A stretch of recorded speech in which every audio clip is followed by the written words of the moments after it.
On a cold night in June 2020, Interpol, in collaboration with the American FBI, raided the Palazzo Versace apartment building in Dubai in search of a man the Americans labeled as one of the world's most prolific money launderers and fraudsters.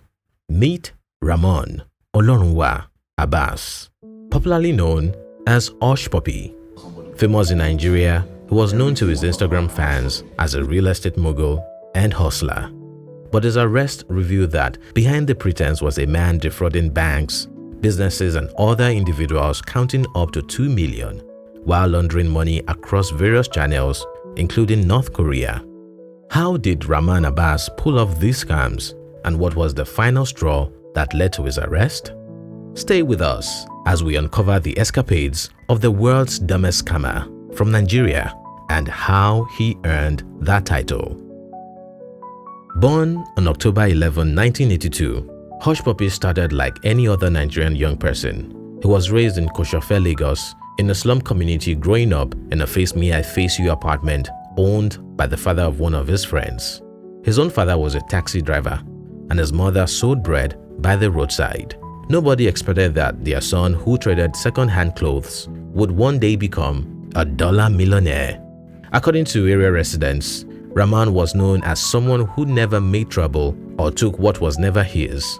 However, his friends revealed that Ramon started his email scamming business, popularly known as Yahoo Yahoo, while still living with his parents. At that time, he was only cashing out pennies and would spend them on sneakers, expensive clothes, wristwatches, and other eye-catching items. Before leaving the neighborhood forever, a close neighbor once stumbled upon Ramon's room on the day he had secured his first big hit. The witness said that they quickly left in fear due to the amount of cash they had seen in his possession. Ramon reportedly used his first large sum to buy gold jewelry, believing it was a safe way to store his money and easily get it back by reselling the items. As he made more money from internet scams, he decided it was time to leave the neighborhood. And while no one knew the exact date he left his home and country, it was reported that he first traveled to Malaysia and then later relocated to Dubai, where he began living lavishly and quickly rose to fame by posting his luxurious lifestyle on Instagram. Ramon's parents claimed that they didn't know the source of their son's income, as he would often send them stipends and gifts all the way from Dubai. His mother was said to be skeptical about the source of his wealth, even though he bought her a car later on. She was never comfortable with his quick-gotten wealth and would often caution him about showing off his riches publicly. Unfortunately for him, he never listened. On Instagram, Ramon took up the nickname Hushpuppi and quickly became a household name among young Nigerians who were captivated by the luxury items and lifestyle he flaunted. He would even take pictures with football stars, musicians, and politicians to flex his status while mocking people who questioned the source of his wealth. In the long run, this exposure became his greatest undoing, as it didn't just attract admiration from young fans, but also the attention of law enforcement agencies. Behind the scenes, Hushpuppi was running a scam ring of more than 12 members, collaborating with hackers from the dark web to carry out business email compromise (BEC) scams. This type of scam involved hacking corporate emails to send fake messages to clients with the aim to redirect financial transfers, steal bank details, or request payments. It didn't just stop there. Hushpuppi was also a prominent money launderer, as he had several connections and bank accounts that helped him move stolen funds away from the reach of cybercrime investigators. Sad to say, Hushpuppi was successful in scamming millions of victims, which began painting a pattern under the radar of the FBI. Unlike cyber criminals who were known for keeping a low profile, Hushpuppi's love for fame amassed him over 3 million followers on Instagram and Snapchat, as he didn't buy into the idea of keeping a low profile.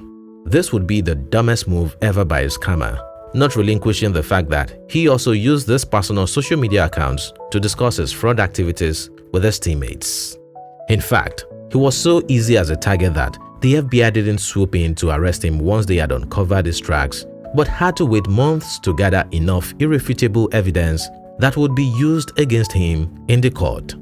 Hushpuppi was betrayed by the same social media apps that he held dearly, as Instagram, Snapchat and Apple would go on to collaborate with the FBI. The mission was to confirm that his Gmail account, which was linked to several fraud charges, was the same one he had used in creating these social media accounts.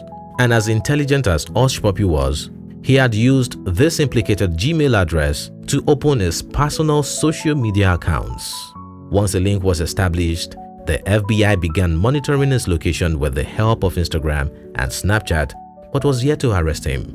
However, the judgment day of the celebrity scammer began drawing near when he set off another scam operation with the intention of defrauding an English Premier League club of £100 million.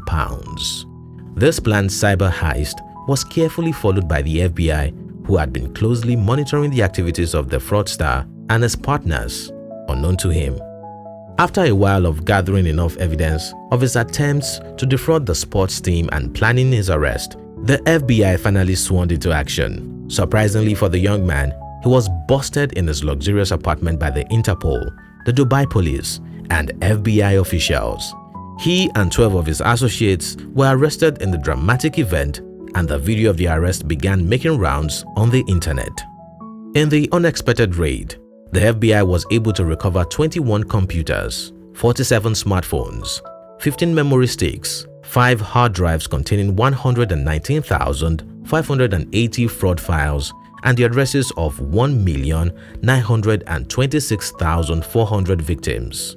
The apartment was also littered with suitcases full of cash, and a total of $40 million were confiscated by the Criminal Investigation Department of Dubai. His fleet of 13 luxury cars was also seized, while including 2 Rolls-Royce, a Bentley Bentayga, 2 Ferraris, a Mercedes Maybach, a Lamborghini, a Brabus G-Wagon, and other expensive collections worth a total sum of $7 million. On July 3, 2020, Hushpuppi was extradited to the United States to face numerous fraud charges, including the conspiracy to launder vast sums of money amounting to hundreds of millions of dollars. Central to these allegations was an affidavit detailing a massive scheme which implicated Abbas and a co-conspirator in the theft of millions through fraudulent wire transfers. The scam, orchestrated in February 2019, targeted a foreign financial institution, leading to the transfer of approximately $14.7 million into various bank accounts across the globe. Although the victim bank was not revealed, Forbes pointed out striking similarities between the described fraud and the infamous attack on Malta's Bank of Valletta that same month. The tragedy saw $14.7 million vanished from the bank through fake international transactions, with the funds flowing into accounts in the US, the UK, Czech Republic, and Hong Kong. The result of the catastrophic event was so severe that Malta's then Prime Minister, Joseph Muscat, had to address the parliament. Media outlets in Malta, including Times of Malta and Malta Today, also echo the same belief and possibility that Ramon Abbas, commonly known as Hushpuppi, might have been behind the attack. But the charges didn't stop there.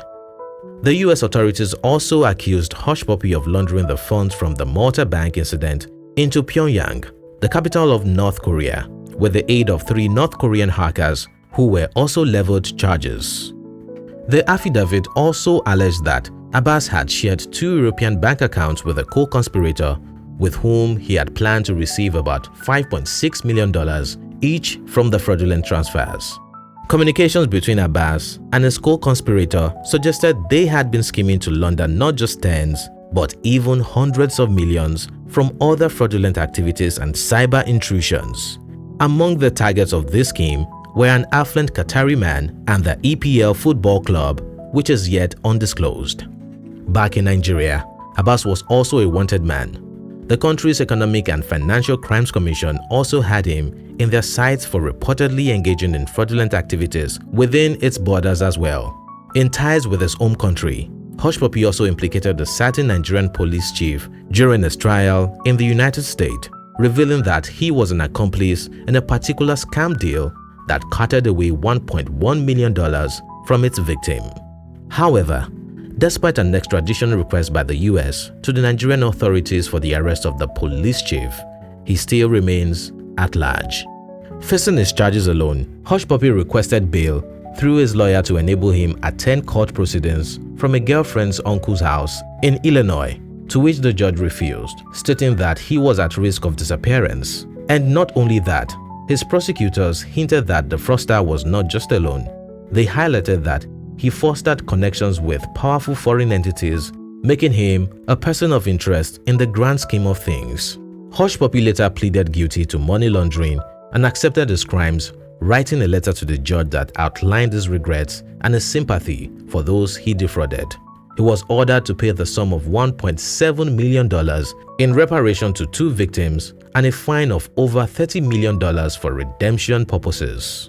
After rejecting several plea deals, the judge on 8 November 2022 sentenced Rahman Abbas to 11 years imprisonment at the Fort Dix prison in New Jersey, with a scheduled release date on 6 August 2029, after which he will be deported back to Nigeria. The story of Hushpuppi was one that sent ripples across Nigeria.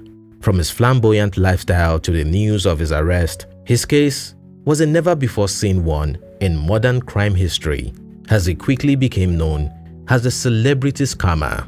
While most cybercriminals walk in the shadows to avoid detection, Hushpuppi took to social media, practically inviting law enforcement agencies right to his doorstep, which eventually happened. Today, most people have forgotten about the fraudster, and not even his Instagram followers, beneficiaries, or celebrity friends could serve any need at the time of his incarceration. In the end, Hushpuppi's own insatiable thirst for fame and luxury blinded him to the consequences of his actions, leaving a trail of victims and a shattered reputation that he may never recover from.